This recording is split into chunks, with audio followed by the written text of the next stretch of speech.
అందరికీ నమస్కారం. Welcome to our YouTube channel అనగనగా ఓ కథ. మంచి కథలు వినడానికి మా ఛానల్ను తప్పకుండా సబ్స్క్రైబ్ చేయండి. అలాగే మీ ఫ్రెండ్స్ అండ్ ఫ్యామిలీకి షేర్ చేయండి. ఇప్పుడు మనం వినబోయే కథ శ్రీ సోమరాజు సుశీల గారు రాసిన చిన్న పరిశ్రమలు పెద్ద కథలు నుంచి అరుకాశుడు అనే కథ. ఇంటికి చేరేటప్పటికి 9 అవుతోంది. హోలీ సెలవు ఫ్యాక్టరీకి. నేను వచ్చేటప్పటికి గుమ్మంలో కాలుగాలిన పిల్లిలా తిరుగుతోన్న మనిషి కాస్త గార్డెన్లోకి వెళ్ళిపోయారు. సామాన్లవి లోపల పెట్టుకుని మంచినీళ్లు తాగుతూ ఉంటే అప్పుడు లోపలికి వచ్చారు నన్ను పలకరించడానికి. బొత్తిగా ఇంత చిన్నపిల్లల్లా ఎందుకు చేస్తారో. ఎలా జరిగింది ప్రయాణం? రైలు టైముకు చేరిందా? రైలు ప్రయాణాలు ఎలా జరుగుతాయో అలాగే జరిగింది. రైలు టైంకే చేరింది. మన కారే 20 నిమిషాలు లేటు. పార్కింగ్ లాట్లో నన్ను ముష్టాళ్ళు తినేశారు. ఒక్కసారి కూడా టైంకి కారు పంపరు. నే ఆటో మాట్లాడుకుంటుంటే అప్పుడొచ్చాడు. నేనైతే నిన్ననే చెప్పేశాను రాజుకి, ఈవేళ 8 స్టేషన్కి వెళ్ళాలని. కాన్ఫరెన్స్ ఎలా అయ్యింది? ఎవరొచ్చారు? ఇనాగరేషన్కి ఢిల్లీ నుంచి చిదంబరం గారు వచ్చారు. చాలా మంచి ముక్కలు చెప్పారు. ఇంకా సెషన్స్ మామూలే. మీ ఎంటర్ప్రెన్యూర్స్కి ప్రత్యేకంగా ఏమీ చెప్పలేదా? ఎందుకు చెప్పలేదు? ఒక్కో సెషన్లో 3 పెద్ద స్పీకర్లు, 6 పిల్ల స్పీకర్లు వచ్చి మమ్మల్ని వాయించేశారు. మేము ఎంత బాగా ప్లానింగ్ చేసుకోవాలో, ఎంత ధైర్యంగా ముందుకు పోవాలో, ఎంత గొప్పగా లేటెస్ట్ టెక్నాలజీని నేర్చుకోవాలో, హైటెక్ ప్రోడక్ట్స్ చేసి ఇంటర్నేషనల్ మార్కెట్లో ఎలా పోటీ చెయ్యాలో వగైరా వగైరాలు. అక్కడ ప్రతివాడు మనల్ని పని సరిగ్గా చేయమని చెప్పేవాడే. ఇంకా చివరికి నా కొళ్ళు మండిపోయి వెలిడక్టరీ అవుతూ ఉండగా స్టేజ్ ఎక్కేసి మైకులు ఆక్కుని నే చెప్పాల్సినవి 4 చెప్పేశాను. చేశావు అనుకున్నంత పని వాళ్ళు దిగిపోమ్మని అరవలేదా? నే 2 నిమిషాల కన్నా మైకు ముందు ఉండనుగా. ప్రతివాడు మాకు సలహాలు చెప్తారు. అసలు మన దేశంలో ఎవరైనా వాళ్ళ పని వాళ్ళు సక్రమంగా చేస్తున్నారా? బ్యాంకులు సమయానికి సొమ్మిస్తున్నాయా? పరిపాలకులు చెప్పినవి చేస్తున్నారా? సైంటిస్టులు మంచి టెక్నాలజీలు వండుతున్నారా? అవి మా చిన్నది చేసే కేకుల్లా ఉంటాయి. మా కోసం ఇంతమంది నరకాసుర సైన్యం మెయింటెనెన్స్ ఎందుకు? మేము ఎంటర్ప్రెన్యూర్స్మా, సంఘ విద్రోహ శక్తులమా అని చెరిగేశాను. గొప్ప పని చేసావు. మధ్యలో నా కేకుల సంగతి ఎందుకు చెప్పాలి? ఎంతైనా అత్తవనిపించావు. అంతమందిలో నా పరువు తీసావు. ఇంకేముంది, మా చిన్నదాని అంటే పుట్టినప్పటి నుంచి మేనకోడలు, 4 ఏళ్ల నుంచి కోడలు గారి అలక కార్యక్రమం మొదలైపోయింది.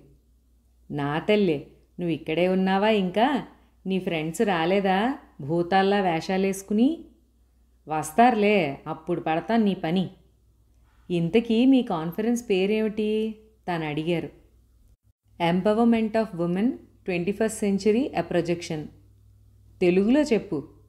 21వ శతాబ్దంలో స్త్రీలకు స్వయం ప్రతిపత్తి ఒక సమీక్ష అనుకోండి. అయినా ఇది హైదరాబాద్లో జరగలేదుగా, బొంబాయిలో జరిగింది. నాకు మరి మరాఠీ రాదు. పర్వాలేదులే, ఎంపవర్మెంట్ అంటే ఏమిటో అనుకుని కంగారు పడ్డాను.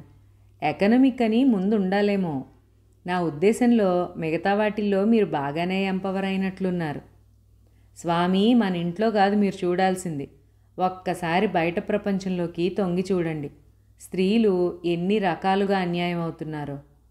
అవును సుమి, కట్నాలు లాంఛనాలు అడిగేది మగవాళ్లే. పెళ్ళిళ్ళ పేరు చెప్పి పట్టుచీరల మీద, నగల మీద ఇంకోళ్ల ఖర్చుతో హోదాలు పోయేది మగవాళ్లే. పెళ్ళైన వాళ్ళని తెలిసి మగవాళ్ళని చుట్టూ తిప్పుకునేది మగవాళ్లే. అత్తామామలకి తిండి పెట్టకుండా మార్చేది మగవాళ్లే. మీ వాళ్ళు మా వాళ్ళు అంటూ వేరు గీతలు గీసి హద్దులు ఏర్పరిచేది మగవాళ్లే అన్నారాయన. ఇదిగో, అనవసరపు విషయాల జోలికి వెళ్ళకండి. నాకు అస్సలే ప్రయాణంతో తిక్కగా ఉంది. భోజనాలకు వస్తారా? అమ్మాయి, నువ్వు స్నానం చేసిరా.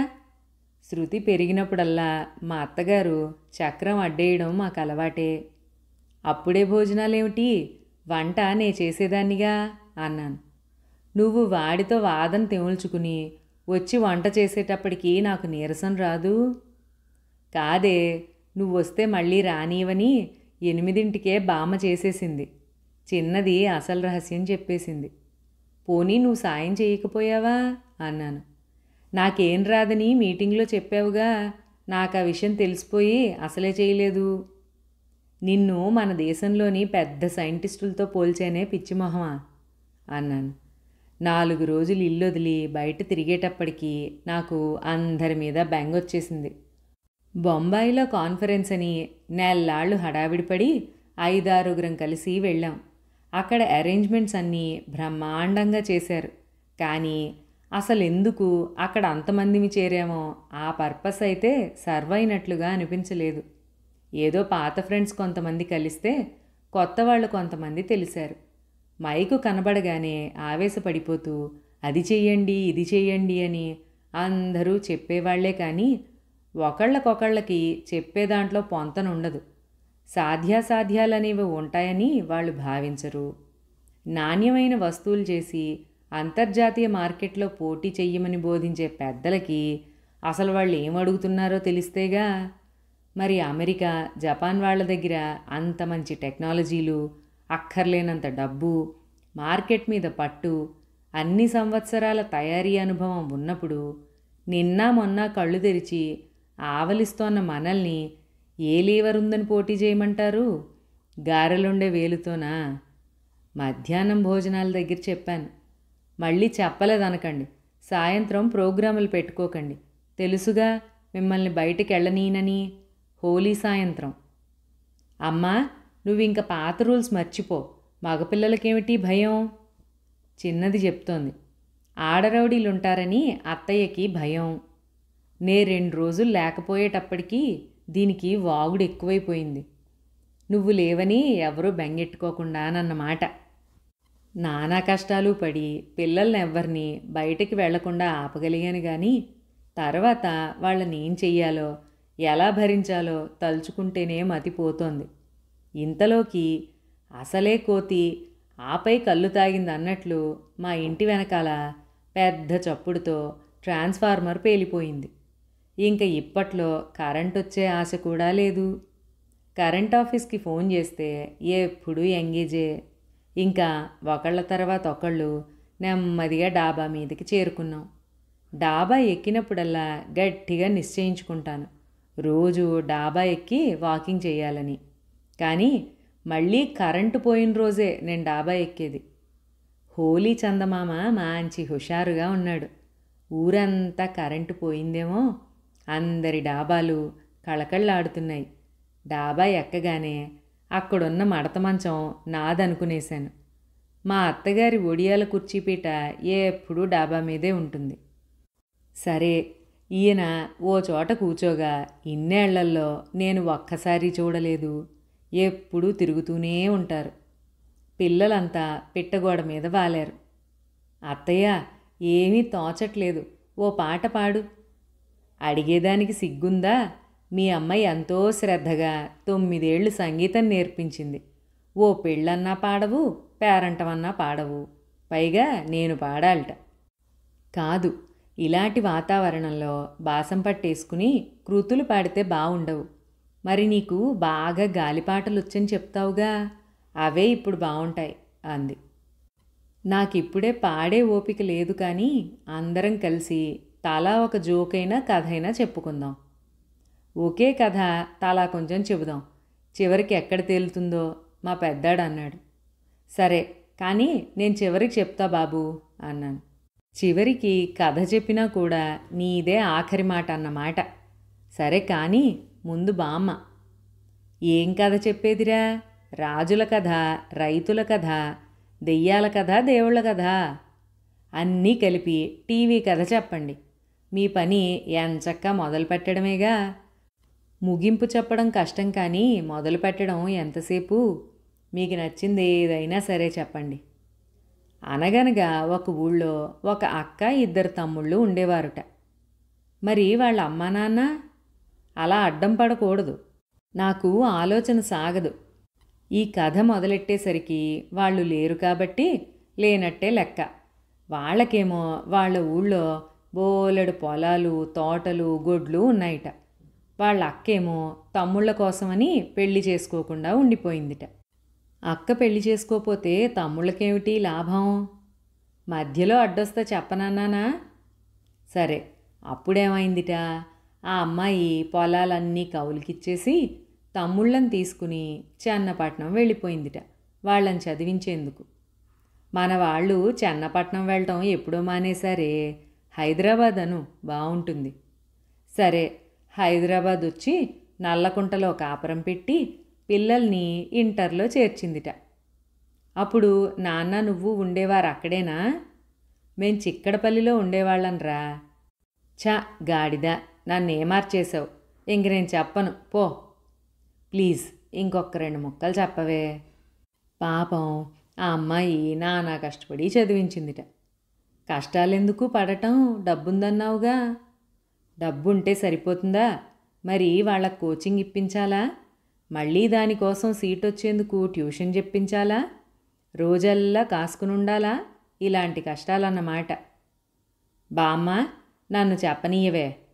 దీపక్ ఇంటికి వెళ్ళొచ్చందమ్మ.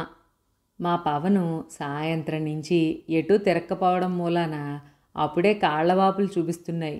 వాడు మొదలెట్టాడు. వాళ్ళ అక్క అంత కష్టపడి అంత శ్రద్ధగా చదివించింది కదా, అందుకని ఇద్దరికీ ఐఐటి మద్రాసులో కెమికల్ ఇంజనీరింగ్లో సీట్లు వచ్చాయిట. మనమ్మ కూడా అలా కష్టపడుంటే మనకు కూడా ఐఐటీల్లో సీట్లు వచ్చేవన్నమాట. ఒకే బ్రాంచ్ అయితే పుస్తకాలు కలిసి వస్తాయని ఒకే బ్రాంచీలో చేరమందిట. వీళ్ళకి ప్రత్యేకంగా ఏ ఐడియాలు లేకపోవడంతో వాళ్ళ అక్క చెప్పినట్టే విన్నారట. ఇంకా తమ్ముళ్ళు ఇక్కడ లేనప్పుడు తాను మాత్రం ఇక్కడెందుకని ఆవిడ వాళ్ళ ఊరికి వెళ్ళిపోయి పొలాలు చూసుకోవడంలో బిజీ అయిపోయింది. వీళ్ళేమో బీటెక్ అయిపోయాక అమెరికా వెళ్ళి అక్కడ ఎంఎస్ పాస్ అయ్యి పిహెచ్డి చేసి పెద్ద కంపెనీలో పెద్ద ఉద్యోగాలు చేస్తూ హాయిగా ఉండిపోయారట. ఇక కథ కంచికి. ఏందిరా నువ్వెవడివిరా కథ కంచికి బెనారస్కి పంపేదానికి? ఆ పని ఆంటీ చేయాలి. ఇంకా 4 ఉన్నాం. నే చెప్తా అసలు కథ. మా చిన్నాడి తోక ఆలీ మొదలెట్టాడు. అక్కడ వాళ్ళు మంచి జబర్దస్త్ కంపెనీలల్లా కొలువు చేస్తున్నారంటివి కదా, మస్తు రీసెర్చ్ చేసిండ్రట. చాలా పేపర్లు పేటెంట్స్ చేసుకుని పైసలకి పైసలు, ఇజ్జత్కి ఇజ్జత్తు కమాయించుకుని మంచిగున్నారట. ఇంత మధ్యలో వీళ్ళిద్దరికీ మంచి హైదరాబాద్ పోరీలతో నిక్కాలైనాయంట. 2 పిల్లలు పుట్టినాయంట. నాయనా అలీ, నీకు తెలుగు రాకపోతే హిందీలోనో ఇంగ్లీష్లోనో అఘోరించు, కానీ తెలుగుని ఇంకా ఖూనీ చెయ్యకు. 2 పిల్లలు పుట్టారని చెప్పు. అట్లనే అనుకోండి ఆంటీ, ఒక 100 మైళ్ళ దూరంలా ఎవ్వరిళ్ళల వాళ్ళుంటూ ఈద్లకు కలుసుకుని మజా చేసుకునేవారంట. 2-3 సంవత్సరాలకి ఇక్కడికొచ్చి వాళ్ళ అక్కను అత్తమామల్ని చూసి పోయేటోళ్ళంట. కానీ పేర్లు లేకుంటే బాగలేదంటీ. వాళ్ళ అన్నదమ్ముల పేర్లు రామ్ ఆర్ శ్యామ్, వాళ్ళ పెళ్ళాల పేర్లు సీత ఆర్ గీత. సరే నడిపించు నాయన మన్మోహన దేశాయి నీ కథని ముందుకు. అన్నీ మంచిగుంటే ఆడోళ్ల దిమాక్లా లొల్లి షురు అవుతుంది కదా. ఇంకా రోజు సీత గీత పరేషాన్ చేసేటోళ్ళు. ఏమున్నది ఇక్కడ? పైసలు, బంగ్లాలు, కార్లుంటే చాలా. మనం ఇక్కడ మంచిగున్నామని ఎవరు చూడాలి, ఎవరు మెచ్చాలే? ఊరు పేరు లేనోళ్ళ లెక్క బతుకుతున్నాం. ఒక ఇజ్జత్ లేదు, ఫలానోళ్లమని పలకరించేటోళ్ళు లేరు. ఏం బతికిది? మనం హైదరాబాద్ పోయి ఏదైనా దందా షూరు చేసుకుంటే 10 మందిలా తలెత్తుకుని బతకొచ్చు, దీదీని కూడా పిలుచుకోవచ్చు. అంతగా మనకి చేతగాకుంటే మళ్ళీ ఈడికి రావచ్చు. మన్ని కాదనేటోళ్ళు ఎవరిక్కడ?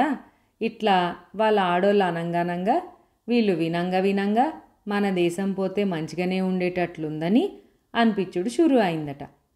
ఇంతలో మా ఆయన ఇంటి యజమాని అనిపించుకున్నారు. ఎవ్వరి పర్మిషను తీసుకోకుండానే తన కథ మొదలుపెట్టేశారు. వాళ్ళిద్దరూ మంచి పేటెంట్స్ అవి కూడా చేశారని చెప్పుకున్నాం కదా. ఒక ప్రోడక్ట్కి టెక్నాలజీ రెడీగా ఉంది.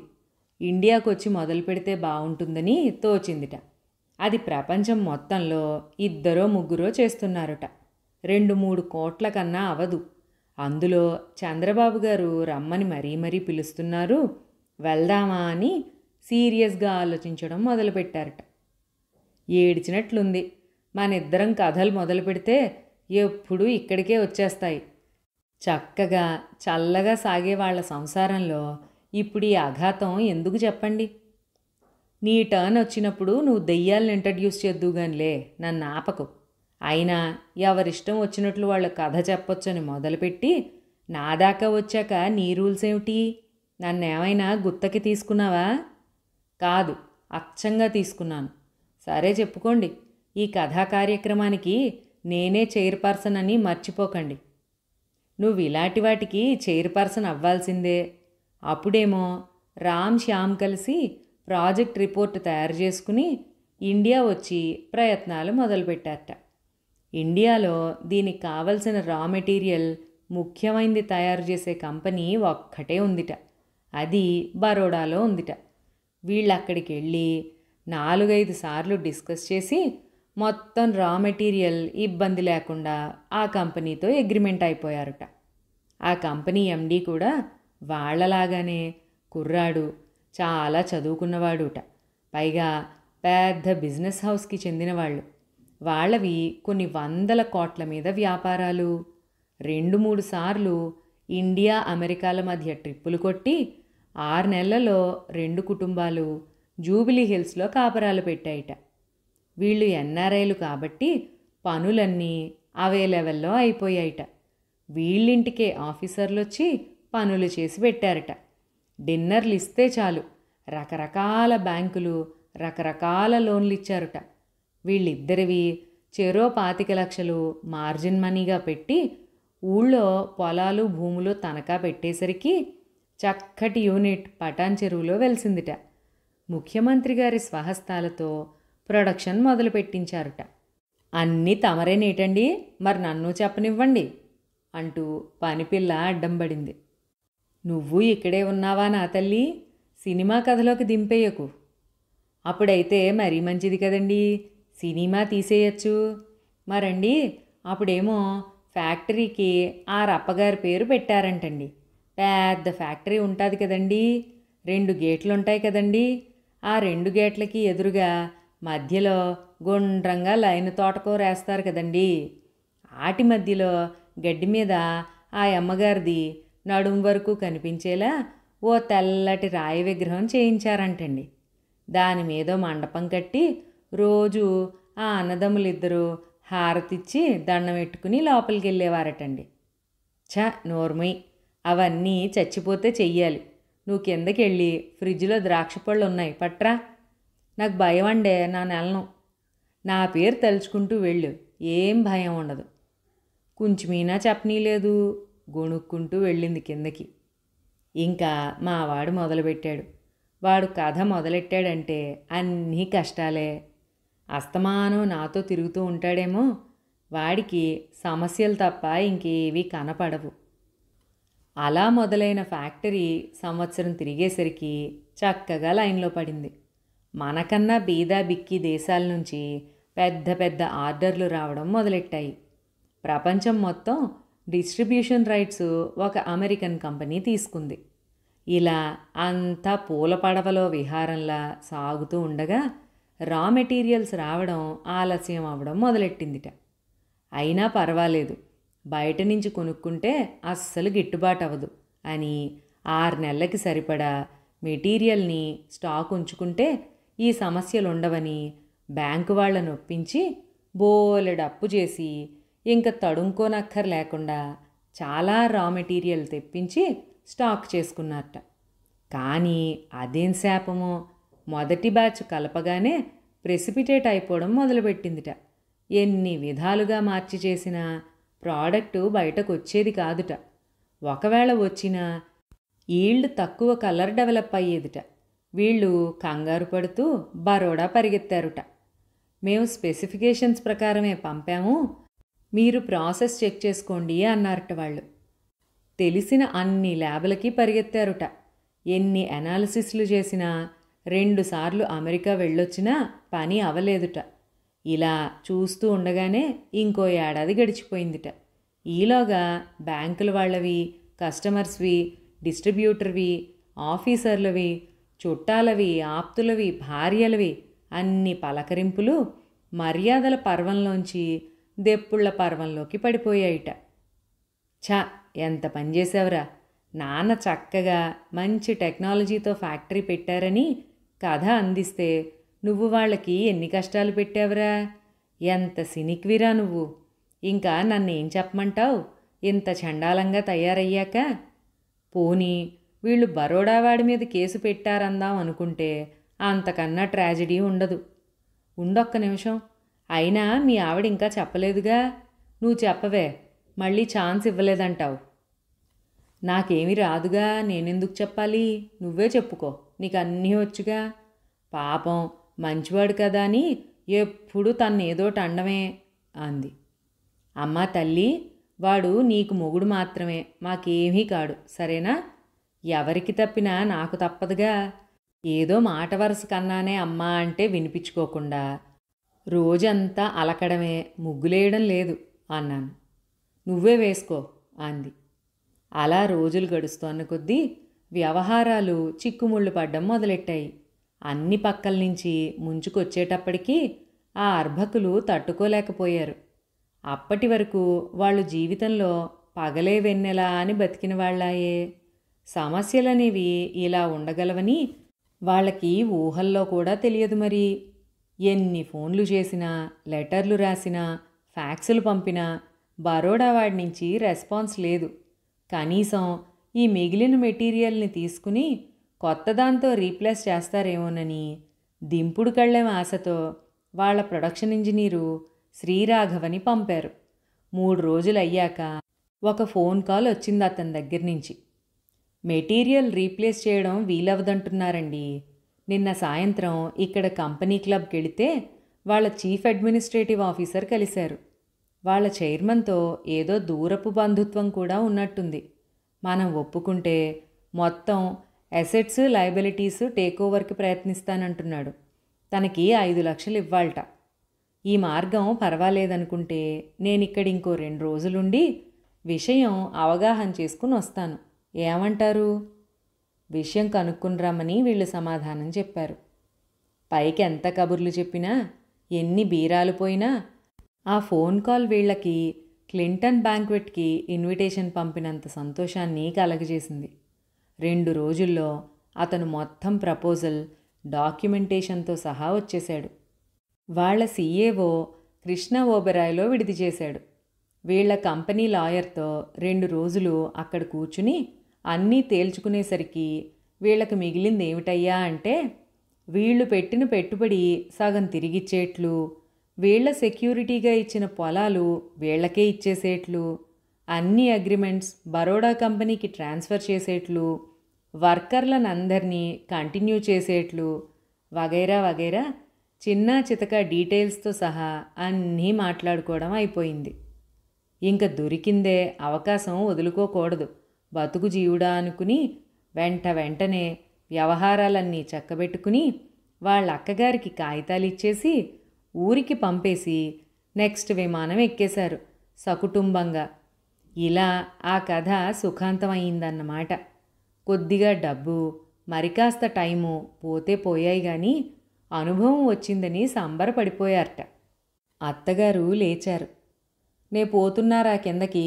ఇంతా కష్టపడి చివరికి అరుకాషుడి నోట్లో పడ్డారా? వాడెవడు మధ్యలో? అదే వైకుంఠపాళిలో వైకుంఠానికి బెత్తెడు కిందుండే పెద్ద పాము. మరి వీళ్ళ కంపెనీ ఏమైందే? బామ్మకు అర్థమైంది, మీకు అవలేదర్రా. ఏమవుతుందా కంపెనీ? లక్షణంగా 2 నెలల్లో ఫుల్ ప్రొడక్షన్కి వెళ్ళింది. శ్రీరాఘవ టెక్నికల్ డైరెక్టర్గా, చీఫ్ ఎగ్జిక్యూటివ్గా పదవీ స్వీకారం చేశాడు.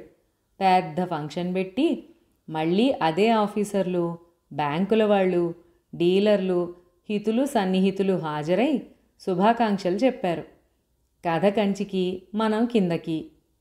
అలీ తెల్లబోయి చూస్తున్నాడు. పోన్లే ఆంటీ, అందరు మంచిగానే ఉన్నారు కదా.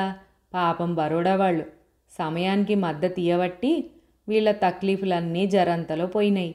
పైవాడెప్పుడు ఓ కంట చూస్తూనే ఉంటాడాంటీ. నీ బొంద, పద తినడానికి. ఈ పూట అందరికీ క్యాండిల్ లైట్ డిన్నర్. ఈ కథకు సుశీల గారు అరుకాషుడు అన్న పేరు సెలెక్ట్ చేయడం ఏ విధంగా కరెక్టో ఎవరికైనా అర్థమైతే తప్పకుండా కామెంట్స్లో చెప్పండి. ఇక్కడితో ఈ చక్కటి కథ సమాప్తం. మరొక మంచి కథలో మళ్ళీ కలుసుకుందాం. అంతవరకు సెలవు.